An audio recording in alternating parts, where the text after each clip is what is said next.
Anthropologists know that in order to understand people's cultures, you have to change that mental set and to match those of those people that you're studying. Does that mean you have to share every common belief with those that you're working with? No. But whose job is it then to get to the families and to understand where they're coming from?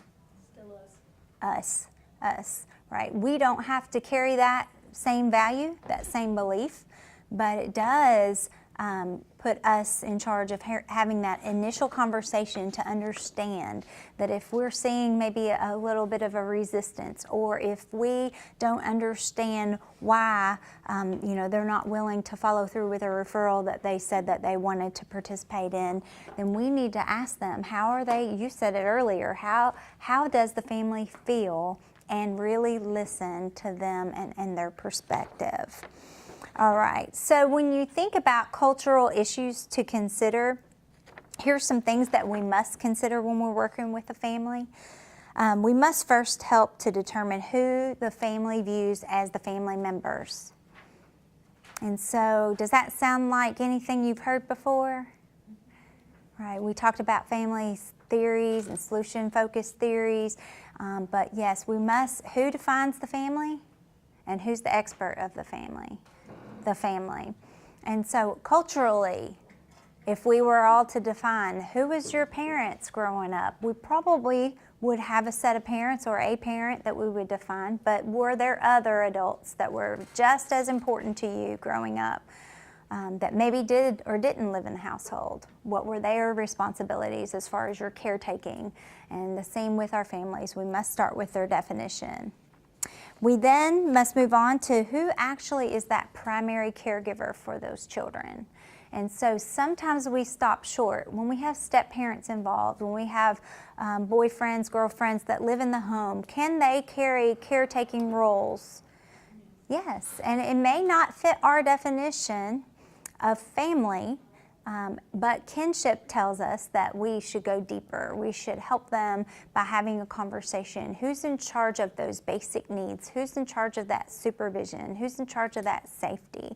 And that family should be instrumental in defining that. That helps us to decide who must be interviewed first, right? And so when we think, we already mentioned language. And so a lot of times by the time we're interviewing the victims, we're going to have some sense if language is a barrier. We're going to have some understanding if they're from another country, or maybe language is a barrier even for the victims. And then we have to decide from there who we're going to interview next. If we just go by our definition of the family and not truly the family's definition, sometimes that will limit us on our information. We also need to discuss and explore what roles and positions that the family members are having and how they relate to one another. We've already talked about how to screen for things like domestic violence. In all child abuse cases, we screen for domestic violence, and vice versa. In all domestic violence cases, we screen for child abuse. And so when we think about those spokes that we spoke about, those areas of power and control that can be practiced, culture is a big part of that. We have to understand, is that culturally part of their family, or is that really part of power and control? There are going to be some families you go and speak to. Maybe the alleged perpetrator is the mom, maybe it's the father and you don't know. But if it's the alleged father, who are we going to interview first? Mom. What if it's culturally from a family who does not allow the mother to speak to government people? They're from another, say they're from Bosnia or Syria or somewhere where they fear the government. Then how would that change their perspective? We have to take a step back and try to understand, because sometimes that can be seen as resistant by us.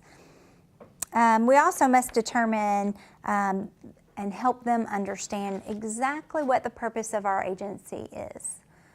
We have to help them understand that by our laws that govern us, there are certain things that must be provided to children. There are certain safety issues that we must address if it arises to the level of concern.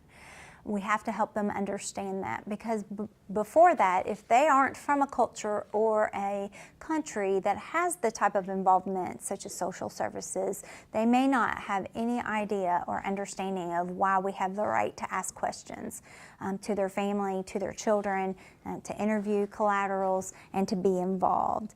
And then we have to help them understand how, if our involvement's going to continue, what that might look like and why it's necessary. And so any of our work, we have to do that. You may be the investigator, and you might think, well, I'm just in there to determine whether abuse or neglect happened. I'm going to pass it on. It's not important for me to spend all that time. But where do we represent the biggest narrative in our work about culture? In our ADT, right? In our assessment that's done at the initial investigation. And so we have to take the time to explore that from the get-go, because that can really set the stage for the worker that has the case after you. And then that's also a way to encourage families to get others that are supportive and in the similar situations within their culture to be a part of their plan, to be a part of their resources. Some of your local agencies can be helpful with that. Some of your community partners can be helpful with that, but often that family, depending on how long they've been here, already has some type of support system that helps their family, their children, to still be a part of their previous culture. Here's one resource that we do have, and you all should have access. We talked about the need for language translation. Who's used the translation line already before? Okay, and so did you use that as a worker here, or did you work at Family Support before? It was here, okay. All right, and so tell me how that went. Did it? Well, you call them and they'll tell you who they are, and you give them your worker number, and you give them your county code, and they'll tell you what language you want. It's really effective, you know, it was like 3 seconds. Okay, you work in the line, and you explain who you are and what you're doing, and then we said we're gonna read a prevention plan with the family, and it was just, it worked really well. Okay, good. And so they were able to translate. I want you guys to write this down, and we will explore it again, especially when we get into case planning. But this website is www.solutionbasedcasework.com. This is a wonderful resource because it has tip sheets and step-by-step instructions on very simple things such as toilet training, lice management, those things that sometimes we don't have the time, or maybe it doesn't require a formal resource.